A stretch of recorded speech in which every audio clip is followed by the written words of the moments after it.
우리가 어떤 인물을 평가할 때 주의해야 할 점이 하나 있습니다. 너무 단정적이거나 획일적인 잣대를 들이대면 곤란하다는 것입니다. 원래 인간은 누구든지 양면성이 있기 마련입니다.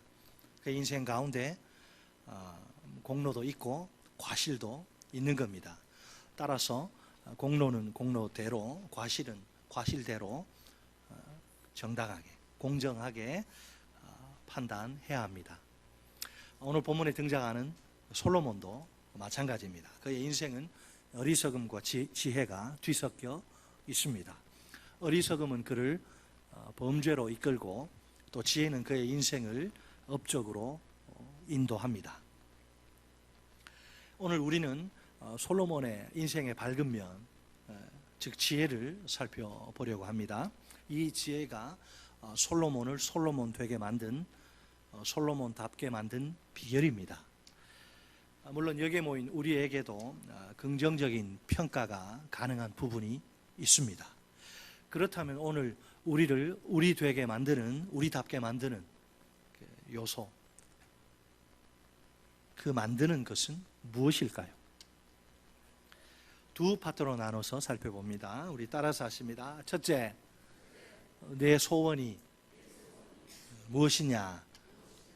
소원이 뭐냐? 하나님이 물으시는 겁니다. 4절로 10절. 시기적으로는 아직 예루살렘의 성전이 건축되기 전입니다. 4절을 보면 솔로몬 왕이 어디로 가요? 제사하러 기브온으로 갑니다. 거기에 큰 산당이 있습니다.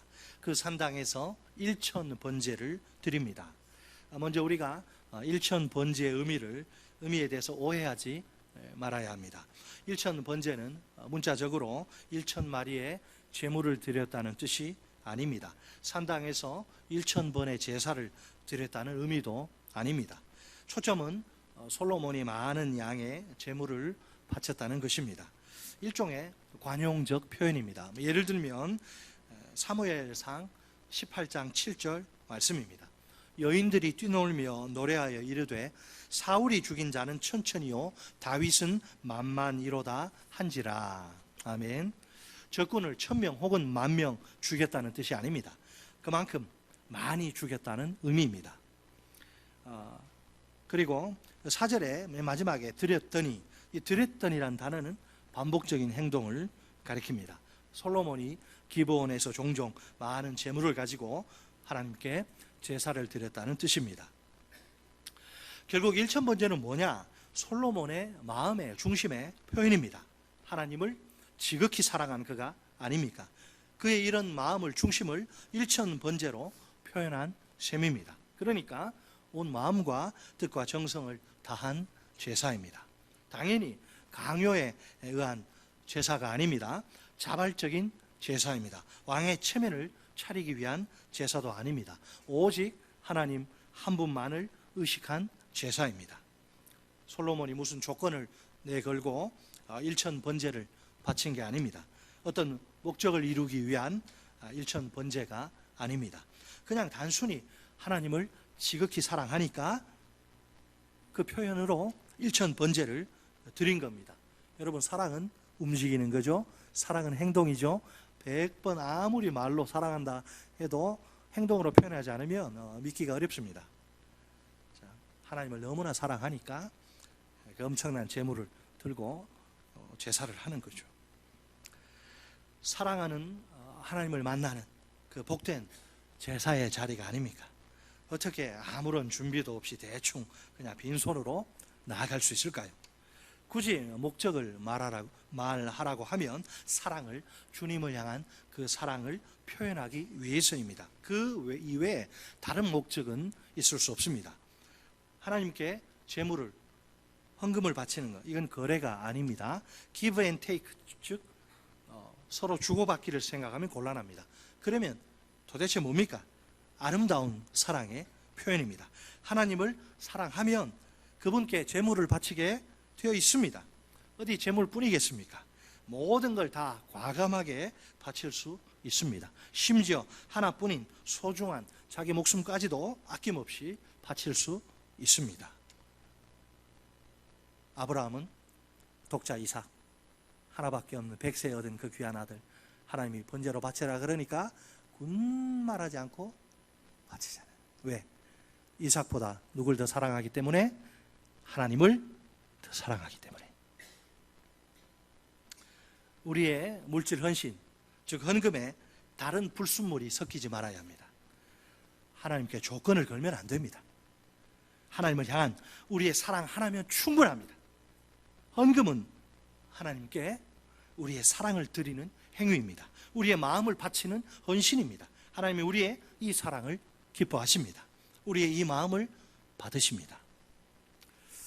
요즘 어느 가정이나 살림살이가 많이 퍽퍽해져 힘들고 어렵습니다. 허리띠를 졸라매도 뛰는 물가를 감당하기가 힘들어요. 자칫하다간 우리 마음까지 오그라들기 쉽습니다. 하나님께 마음을 바치는데 인색해질 위험이 큰 것이지요. 그러나 하나님을 향한 우리의 사랑만큼은 항상 뜨겁게 타올라야 합니다. 어떤 경우에라도 메마르거나 꺼지지 말아야 합니다. 모든 상황 속에서 우리가 감사의 마음을 하나님께 바칠 수 있어야 합니다. 주께서 우리 각자에게 하나님의 사랑을 깊이 깨닫는 은혜를 부어주시면 좋겠습니다. 구주를 생각만 해도 내 마음이 좋거든. 주 얼굴 배울 때야 얼마나 좋으랴. 구주의 넓은 사랑을 어찌다 말하랴.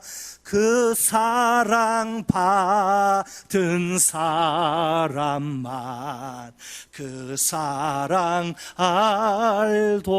알도다. 아멘. 하나님을 너무나 사랑하기 때문에 내 소중한 것을 하나님께 드리는 게 아까워하지 않고, 그것이 자기 자식이든 뭐든 다 바칠 수 있습니다. 이제 5절 이하에 하나님의 반응. 자, 제사를 우리가 드리면 하나님이 반응을 하십니다. 그냥 입 싹 씻고 계시지 않아요. 하나님의 반응이 나오는데 솔로몬의 제사에 대한 하나님의 응답. 밤에 하나님이 솔로몬의 꿈에 이렇게 나타나십니다. 솔로몬에게 친히 말씀하십니다. 5절 하반절 말씀, 하나님이 이르시되 내가 네게 무엇을 줄고 너는 구하라. 솔로몬의 소원에 대한 질문입니다. 너 뭘 원하느냐? 내가 너 뭘 도와주기 원하느냐? 네 소원 한번 말해봐라. 하나님은 솔로몬에게 소원을 좀 듣고 싶다고 말해보라고 하십니다. 다 들어주시겠다는 것이지요. 우리가 입장을 한번 바꿔놓고 생각해 볼까요? 어느 날 꿈에 하나님이 나에게 짠 나타나십니다. 상상할 수도 없는 이런 말씀을 툭 던지십니다. 아들아, 딸아, 네 소원이 무엇이냐? 한번 속 시원히 내게 말해보렴. 내가 다 들어주마. 우리에게 여전히 희망사항에 불과한 소원들이 얼마나 많습니까? 그토록 간절히 원하고 바라고 기도해도 아직도 이루어지지 않은 그런 소원들입니다. 언제 이루어질지 기약조차 할 수 없습니다. 그런데 이제 내가 무엇이든지 원하는 것은 다 말할 수 있습니다. 그 어떤 제한도 없습니다. 일단 무조건 말만 하면 다 됩니다. 그러면 하나님이 그 소원을 다 들어주십니다. 일생에 한번 올까 말까 한 그런 절호의 기회입니다. 이 기회를 잘 살려야 합니다. 무슨 소원을 말하는 것이 좋을까요? 당황을 하셔서 대답을 못 하시지. 하나님이 소원 다 들어줄게 한번 말해봐라. 여러분 무슨 소원 말하시겠습니까? 자, 솔로몬은 얼씨구 하면서 곧바로 자기 소원 말하지 않습니다. 그 대신 먼저 지금까지 하나님이 베풀어 주신 그 크신 은혜를 고백합니다. 6절로 7절 상반절에서 감사와 찬양의 마음을 이렇게 표현합니다. 솔로몬이 이르되 주의 종 내 아버지 다윗이 성실과 공의와 정직한 마음으로 주와 함께 주 앞에서 행함으로 주께서 그에게 큰 은혜를 베푸셨고 주께서 또 그를 위하여 이 큰 은혜를 항상 주사 오늘과 같이 그의 자리에 앉을 아들을 그에게 주셨나이다. 나의 하나님 여호와여, 주께서 종으로 종의 아버지 다윗을 대신하여 왕이 되게 하셨사오나. 아멘. 여기까지 아멘. 자, 문장의 주어는 주께서. 이 단어가 3번이나 등장하는데 철저히 하나님이 하신 행동이다, 이걸 강조합니다. 자, 첫 주께서는 6절 중간에 주께서 그에게 큰 은혜를 베푸셨고, 두 번째 주께서는 이어서 주께서 또 그를 위하여 이 큰 은혜를 항상 주사 오늘과 같이 그의 자리에 앉을 아들을 그에게 주셨나이다. 세 번째 주께서는 7절에 나의 하나님 여호와여 뒤에 주께서 종으로 종의 아버지 다윗을 대신하여 왕이 되게 하셨사오나. 아멘. 처음부터 끝까지 다 주께서 하신 일이란 거예요. 하나님의 이 모든 행동의 특징은 무엇인가요? 은혜입니다. 은혜. 그것도 보통 은혜가 아니라 큰 은혜, 큰 은혜. 다윗을 다윗 되게 한 것은 하나님의 은혜입니다. 그가 잘나고 똑똑해서가 아니에요. 솔로몬을 솔로몬 되게 한 것 역시 하나님의 은혜입니다. 그러므로 모든 영광은 하나님이 홀로 받으셔야 합니다. 현재 솔로몬의 솔직한 심정은 이렇습니다. 하나님의 은혜로 하나님의 덕택에 아버지와 내가 오늘 여기까지 오게 되었습니다. 솔로몬은 하나님의 이 큰 은혜를 헛되이 받지 말아야 합니다. 하나님의 이 큰 은혜에 보답해야 합니다. 다시 한번 6절로 7절 상반절 말씀을 보세요. 하나님이 다윗에게 큰 은혜를 베푸신 결과가 무엇입니까? 오늘과 같이 그의 자리에 앉을 아들을 그에게 주셨나이다. 자, 똑같은 내용이 표현만 좀 달리해서 또 한번 나옵니다. 주께서 종으로 종의 아버지 다윗을 대신하여 왕이 되게 하셨사오니. 아멘. 보세요. 하나님의 은혜가 무엇과 지금 연결이 됩니까? 하나님의 은혜가 왕의 자리, 왕의 신분과 연결이 됩니다. 다시 말해 솔로몬에게 하나님의 은혜는 왕의 사명입니다. 그가 하나님의 은혜 보답하는 길은 무엇일까요? 왕의 사명을, 하나님이 주신 맡기신 왕의 사명을 제대로 잘 감당하는 것입니다. 자, 여기에 모인 우리는 누구일까요? 하나님의 은혜를 받은 사람들이 틀림없죠? 우리가 구원받은 하나님의 자녀라면 말입니다. 구원받은 하나님의 자녀라면 우리가 갚을 수 없는 하나님의 은혜를 이미 받은 사람들이에요. 믿으시기 바랍니다. 어째서 그래요? 구원의 핵심은 누가 뭐라 해도 하나님의 은혜이기 때문에. 대표적인 구절 에베소서 2장 8절 말씀입니다. 너희는 그 은혜에 의하여 믿음으로 말미암아 구원을 받았으니 이것은 너희에게서 난 것이 아니요 하나님의 선물이라. 구원은 하나님의 선물이다.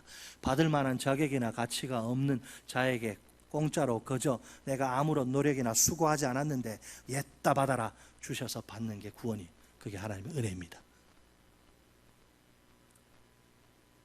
놀라운 사실은 하나님의 은혜가 얼마나 강력하냐. 하나님의 은혜는 우리를 구원의 자리로 인도합니다. 그런데 구원의 자리는 사명의 자리입니다. 사명이 빠진 구원은 없어요. 오늘 본문 책갈피에 놓으시고 우리 다 같이 신약성경 거의 맨 뒤에 요한 1, 2, 3, 4 앞에 베드로전서 2장 9절 우리 말씀을 보겠습니다. 신약성경 379쪽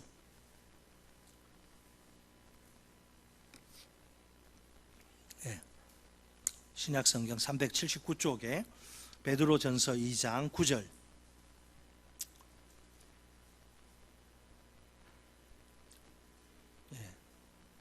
379쪽 2장 9절 시작.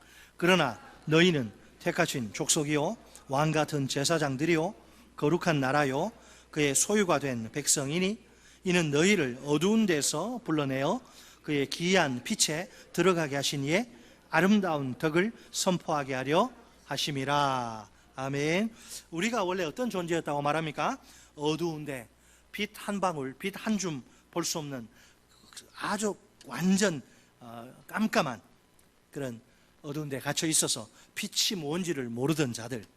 자, 이런 우리를 하나님이 어떻게 하셨다? 빛의 세계로 들어가게 하신다. 스스로의 힘으로는 그 어둠을 벗어날 수 없는데 하나님이 우리를 빛의 세계로 옮겨가셨다. 하나님의 은혜인데, 자, 왜 우리에게 이런 은혜를 베푸신 것일까요? 여기에는 분명한 목적이 있죠. 그 목적이 바로 우리의 사명입니다. 아름다운 덕을 선포하게 하려 하심이라. 우리는 모두 어두운 세상을 향해 나아가야 합니다. 세상 속으로 침투하는 교회여야 합니다. 우리끼리 모여서 먹고 마시고 기쁘고 즐겁고 끝나면 그건 교회가 아니에요. 교회는 세상에서 부름받은 하나님의 거룩한 백성이요 세상으로 보냄받은 예수 그리스도의 제자입니다. 양면성이 있죠. 소명 콜링과 파송이 있는 거예요. 신분 자체. 세상 속에는 아직도 하나님을 모르는 사람들, 어둠 가운데 갇혀서 사단의 종로로 타다 죽어 지옥 갈 사람들이 얼마나 많은지 몰라요. 하나님은 그 영혼들을 우리를 통해서 구원하기를 원하시는 거예요. 우리가 그 영혼들의 구원을 위해서 스스로의 힘으로는 절대로 하나님을 찾을 수 없고 하나님 앞에 나올 수 없어요. 그래서 우리가 목장으로 초대하고 그런 거예요. 그 영혼들의 구원을 위해서 우리가 할 일이 있습니다. 그들에게 하나님의 아름다운 덕을, 찬란한 덕을 선포하는 것입니다. 하나님의 구원의 역사를 기쁨으로 증언하는 것입니다.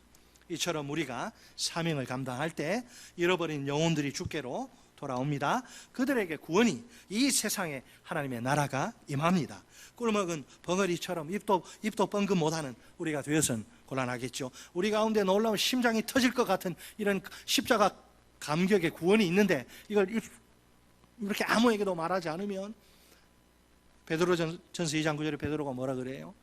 아름다운 덕을 선포하게 하기 위해서 너희를 불러내었다. 지금 하나님이 내게 소원이 무엇이냐고 물으신다면 어떨까요? 하나님의 사명을 감당하는 것이라고 말할 수 있을까요? 솔직히 은혜와 사명은 하나입니다. 마치 동전의 양면과 같아서 결코 분리할 수 없습니다. 은혜가 사명이요 사명이 은혜입니다. 우리를 사명의 자리로 이끄는 것은, 아무리 힘들고 어려워도 끝까지 사명의 자리에서 버티게 만드는 것은 하나님의 은혜예요. 자, 따라서 하십니다. 은혜가 사명이요 사명이 은혜다. 은혜를 떠나서 사명이 존재할 수 없고, 사명을 떠나서 은혜는 아무런 의미가 없어요. 우리가 여러분 교회에서 많은 활동들을 하고 일들을 하고 다 필요해서 하는 거죠. 제일 중요한 것은 내가 교회에 나와서 하나님의 은혜를 받는 거예요. 하나님의 은혜를, 교회는 세상이 줄 수 없는 것을 주는 곳이에요. 우리가 하나님의 은혜, 하늘의 은혜를 받는 것이 대단히 중요합니다. 하지만 받은 은혜를 제대로 감당하는 것이 더 중요해요. 아무리 하나님의 은혜를 받아도 사명과 상관없는 삶을, 자기가 주인 노릇하고 자기가 왕 노릇하고 그렇게 살면 어떨까요? 그 은혜가 아무 소용이 없게 되는 겁니다. 자, 다시 오늘 본문 열왕기로 책갈피에 놓은 대로 오셔서, 안타깝게도 솔로몬에게 지금 문제가 있습니다. 어떤 문제? 현실적 상황과 관련해서 심각한 문제가 있어요. 7절 하반절로 8절 말씀입니다. 종은 작은 아이라 출입할 줄을 알지 못하고 주께서 택하신 백성 가운데 있나이다. 그들은 큰 백성이라 수요가 많아서 셀 수도 없고 기록할 수도 없사오니. 아멘. 작은 아이와 큰 백성 사이의 대조가 눈에 들어오죠. 솔로몬 자신은 작은 아이, 지혜와 경험이 한참 부족해요. 마치 어린아이와 같습니다. 출입할 줄을 알지 못하고, 뭔 말입니까? 언제 나가고 언제 들어야 할지를 모르는 이런 말인데, 이게 리더십, 특히 군사적 리더십과 관련된 표현입니다. 왕의 의무에 대한 일반적인 표현이기도 합니다. 자기는 왕의 이 막중한 사명을 감당할 만한 그릇이 도저히 못 된다는 거예요. 하나님, 사람 잘못 골랐다. 나는 감당할 능력이 없으면 자격도 안 되고. 반면에 자기가 다스려야 할 이스라엘은 작은 아이가 아니고 큰 백성이에요. 그것도 하나님이 택하신 특별한 백성입니다. 그 수가 너무 많아 셀 수도 기록할 수도 없을 정도입니다. 솔로몬에게 사명의 크기는 실로 어마어마한 거죠. 이에 비해서 자기는 어린아이처럼 작고 초라합니다. 한없이 연약하고 부족한 사람이라 아무리 생각해봐도 왕의 사명을 제대로 감당할 자신이 없어요. 철저한 무능력자로 하나님 앞에 설 수밖에 없는 솔로몬입니다. 9절 상반절 말씀입니다. 누가 주의 이 많은 백성을 재판할 수 있사오리까? 왕의 사명에 대한 분명한 이해가 보이죠. 이스라엘은 하나님의 백성입니다. 왕인 자신은 하나님의 종입니다. 왕으로서 자신이 감당해야 할 중요한 책임은 무엇일까요? 많은 백성을 재판하는 것입니다. 어떻게 이 사명을 온전히 감당할 수 있을까요? 자기 혼자만의 힘으로는 도저히 불가능합니다. 그래서 하나님의 도우심이 절대적으로 필요합니다. 물론 하나님이 부르시고 사명 주실 때는 감당할 힘과 지혜와 능력도 주십니다. 믿음으로 반응하면, 순종하면 되는 거죠. 자, 이제 솔로몬은 구체적으로 자기 소원을 하나님이 물어보셨으니 이제 소원을 하나님께 말씀드립니다. 우리 다 같이 9절 하반절 말씀, 자, 듣는 마음, 거기서부터 끝까지 듣는 마음을부터 소서까지 시작. 듣는 마음을 종에게 주사 주의 백성을 재판하여 선악을 분별하게 하옵소서. 아멘. 솔로몬이 가만히 생각해 보니까 시급히 필요한 것이 뭐라? 듣는 마음, 경청하는 귀. 그 이유는 주의 백성을 재판하기 위해서입니다. 재판하려면 이쪽 저쪽 말을 한 편만 말 들으면 안 돼요. 이 편 저 편. 왜? 서로 어떤 때는 정반대 이야기 막 하거든. 잘 들어야죠, 왕이. 그래야 이게 치침 없이 공정을 지킬 수 있어요. 주의 백성을 재판하려면 듣는 마음이 절실히 필요해요. 재판의 목적을 뭐라고 이야기합니까? 선과 악을 분별하는 것입니다. 재판은 왕의 공의로운 통치의 핵심입니다. 왕에게는 하나님의 법과 질서를 지켜나가야 할 막중한 책임이 있습니다. 그러기 위해서는 재판을 잘 해야 합니다. 왕은 악으로부터 선을 구별해야 합니다. 세상은 뭐가 선이고 악인지 막 이렇게 모호합니다. 막 섞이기도 하고, 거짓과 진실도 그렇죠. 왕은 악으로부터 선을 구별하고 거짓으로부터 진실을 구별해야 합니다. 사람들이 얼마나 거짓말을 많이 하는지 헷갈려요. 정신 바짝 안 차리는, 특히 왕은 더 그래요. 결국 이 모든 일을 위해서는 왕에게 지혜가 절실히 필요합니다. 무슨 지혜냐? 11절에 송사를 듣고 분별하는 지혜라, 이렇게 이야기합니다. 그의 통치의 대상은 하나님의 백성이 아닙니까? 이 하나님의 백성을 올바르게 다스려야 합니다. 그래서 하나님의 지혜를 구합니다.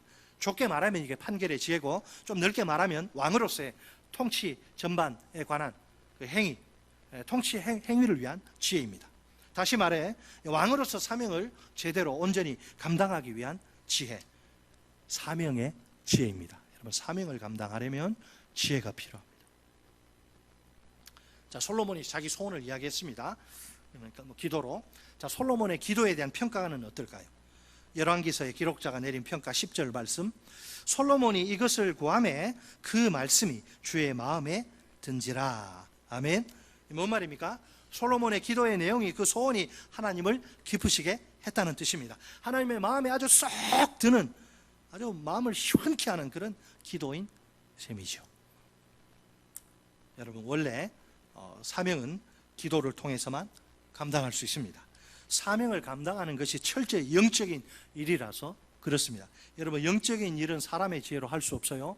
왜 주일학교 교사들 제가 새벽기도 나와서 기도하라 그러냐 하면, 새벽 주일날 영적인 전쟁이 일어나는데 마귀는 어찌하든지 말씀이 들어가지 못하도록 방해하고, 성령님은 그 마음의 말씀을 넣으려고 하는데 영적인 전쟁이 일어나는데 기도 없이 이게 안 되거든요. 기도, 영적인 일은 기도. 교회에서 여러분 누가 제일 무서운지 아세요? 기도 없이 막 일하는 사람 제일 무섭습니다. 무슨 일을 저지를지, 무슨 사고를 칠지 알 수 없기 때문입니다. 그러니 우리 일꾼들은 기도가 체질이 되어야 합니다. 일을 계획할 때나 또 진행할 때나 마무리할 때 꼭 기도해야 합니다. 기도보다 말과 행동이 앞서는 거 대단히 위험합니다. 기도는 길게 하는 것이 좋으나 회의는 짧으면 짧을수록 좋습니다. 사람이 회의를 길게 하면 회의에 빠지기 쉽습니다. 우리 담임 목사들이 만나면 회의 짧게 해라, 짧게 해라 이야기다. 그 시간에 기도해야 기도.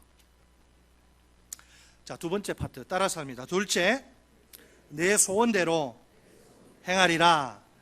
자, 앞부분이 뭐였어요? 네 소원이 무엇이냐?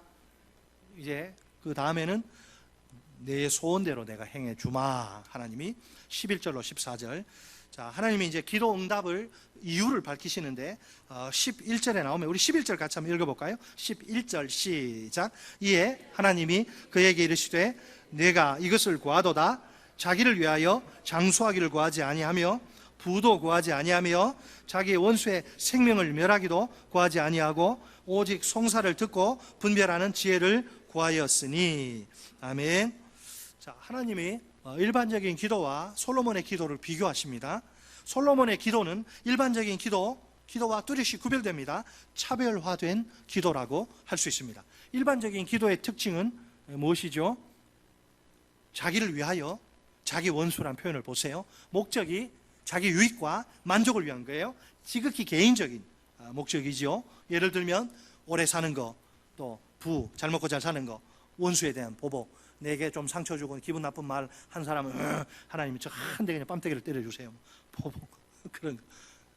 다 자기 유익과 만족을 위한 것인데 솔로몬은 그렇지 않습니다. 솔로몬의 경우에는 다릅니다. 그는 오래 사는 거 구하지 않습니다. 부 구하지 않습니다. 자기 원수의 생명 멸하기 구하지 않습니다. 그가 구하는 것은 오직 하나뿐, 뭐죠? 송사를 듣고 분별하는 지혜입니다. 그러니까 자기의 유익과 만족을 위한 소원이 아니에요. 철저히 왕의 사명과 관련된 소원입니다. 어떻게 하면 하나님이 주신, 그러니까 그 관심 자체가 뭐냐면 하나님이 내게 주신 이 사명을 내가 어떻게 하면 제대로 감당할 수 있을까? 나는 지혜도 부족한데 힘도 부족한데, 그렇게 구하니까 하나님이 너무너무 기뻐하셨더라. 이 솔로몬의 기도를 들으신 하나님이 놀랍게 응답하십니다. 12절 같이, 또 우리 12절 같이 한 목소리로 읽습니다. 12절 시작. 내가 네 말대로 하여 내게 지혜롭고 총명한 마음을 주노니 내 앞에도 너와 같은 자가 없었거니와 내 뒤에도 너와 같은 자가 일어남이 없으리라. 아멘. 한번 보세요. 내가 네 말대로 하여 내게 지혜롭고 총명한 마음을 주노니, 정확한 기도의 응답입니다. 내 앞에도 너와 같은 자가 없었거니와 내 뒤에도 너와 같은 자가 일어남이 없으리라. 전무후무한 지혜입니다. 상상을 초월할 정도의 엄청난 지혜라. 그 누구와도 비교할 수 없는 탁월한 지혜입니다. 역사상, 인류 역사상 유례를 찾아볼 수 없는 최고의 탑 클래스의 지혜입니다. 게다가 하나님의 기도의 응답은 이것이 전부가 아닙니다. 추가적인 응답의 약속이 두 가지나 더 있습니다. 플러스 알파로 주어지는 축복인 셈이죠. 첫 번째 응답의 약속은 13절 말씀, 내가 내가 구하지 아니한 부귀와 영광도 내게 주노니 내 평생의 왕들 중에 너와 같은 자가 없을 것이라. 아멘. 부귀와 영광, 솔로몬이 하나님께 달라고 구한 적 있어요? 없어요? 없어요. 이런 거 구하지 않습니다. 그런데도 하나님이 주시겠다고 약속하십니다. 당대의 왕들 가운데서 가장 뛰어난 부귀와 영광입니다. 오늘도 세상 모든 사람들이 누리기를 간절히 바라는 축복이죠. 자, 두 번째 응답의 약속 14절. 내가 만일 내 아버지 다윗이 행함 같이 내 길로 행하며 내 법도와 명령을 지키면 내가 또 내 날을 길게 하리라. 아멘. 장수의 축복같이 축복까지 보너스로 주십니다. 장수는 진시황 이야기할 필요도 없고, 장수는 인류의 오래된 소망이기도 하지요. 사람이라면 누구든지 오래 살기를 바랍니다. 거의 이제 본능이라고 할 수 있습니다. 이것 역시 솔로몬이 하나님께 구한 적이 없습니다.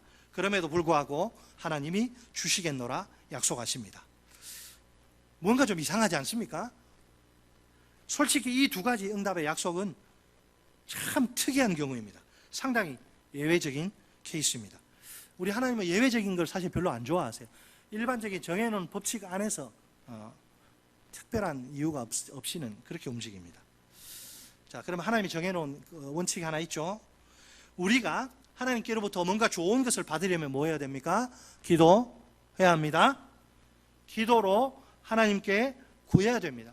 다른 방법이 없어요. 하나님이 좋은 걸 주시고 싶어도, 우리가 뭐가 필요한지 알고 계셔도 기도해라, 기도해야 내가 줄게, 이건 법칙입니다. 일반적인 법칙. 거의 이 법칙에 따라 기도하지 않으면 못 받습니다. 기도하면 받습니다. 거의 다 이렇게 되는데, 이건 보세요.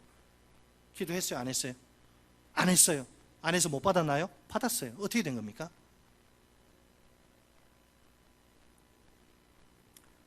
하나님이 정해놓으신 일반적인 법칙을 자기가 깨버리네. 솔로몬에게는 이 법칙이 적어도 이 수값만큼은 통하지 않습니다. 하나님은 절대 자유자이기 때문에 뭐든지 하실 수 있어요. 일반적인 법칙이 지금은 통하지 않는 거예요. 솔로몬이 구하지 않은 것까지 더 크니 받게 되니까 말입니다. 그러면 여기서 질문, 왜 그러면 도대체 왜 하나님이 솔로몬에게는 이처럼 예외를 허락하실까요? 솔로몬의 소원의 내용, 솔로몬의 소원이 무엇인지 생각해 보세요. 하나님이 맡기신 사명을 온전히 감당하는 것이지요. 이 솔로몬이 어쩌면 하나님이 주신 사명 내가 감당할까? 이 솔로몬의 마음을 하나님이 아주 매우 굉장히 기쁘게 받으신 것입니다. 누구에게나 기도의 응답, 이런 축복 받는 거 상당히 기분 좋은 일입니다. 그러나 그 이전에 우리가 먼저 점검해야 할 것이 있습니다. 그것은 바로 인생의 소원입니다. 인생의 소원. 자, 오늘도 사람들은 저마다 자기 인생의 소원을 이루기 위해 열심히 달려가는 중입니다. 꼭두 새벽부터 밤 그냥 아주 깜깜해질 때까지 몸이 부서져라 일합니다. 뭐 그리스도인이든 비그리스도인이든 마찬가지죠. 소원의 종류가 참 다양한데 별의별 소원이 다 있어요. 버킷리스트 해가지고 뭐 많습니다. 이렇듯 누구에게나 자기 마음에 소원을 품고 살아갈 자유가 있습니다. 그죠? 내 소원, 내가 산티아고 순례길 한번 가고 싶다. 소원, 그거 가지고 잘못됐다고 말할 사람 누가 있어요? 여러분, 소원을 품을 자유가 있어요. 그죠? 아니, 좀 고개 좀이라도 그때. 소원을 뭐 누가 뭐라고 하지 않아요. 우리 그리스도인에게는 근데 이게 한 가지 뭐냐면, 관건이 뭐냐면, 과연 그 소원을 하나님이 어떻게 평가할까? 소원에 대한 하나님의 평가입니다. 하나님이 기뻐하시는 소원인지 그렇지 않은지가 결정적으로 중요합니다. 우리가 그리스도인이라면, 내 속에 예수가 있고 내 속에 성령이 있다면, 그리스도인이 아니면 내가 예수와 하나님과 상관없으면 내 마음대로 살아도 누가 뭐라 그러겠어요. 그러나 내 안에 성령님이 계시고 내 안에 예수가 주인으로 계시다고 한다면 하나님이 우리에게 기대하시는 소원이 뭔지를 알아야 합니다. 이미 예수님이 제자들에게 분명히 가르치신 적이 있죠. 여러분 다 아셔요. 69절에 나옵니다. 마태복음 6장 33절 말씀, 아는 것과 행하는 것은 다른 거예요. 그런즉 너희는 먼저 그의 나라와 그의 의를 구하라. 그리하면 이 모든 것을 너희에게 더하시리라. 아멘. 따라서 하십니다. 그런즉 너희는 먼저 그의 나라와 그의 의를 구하라. 그리하면 이 모든 것을 너희에게 더하시리라.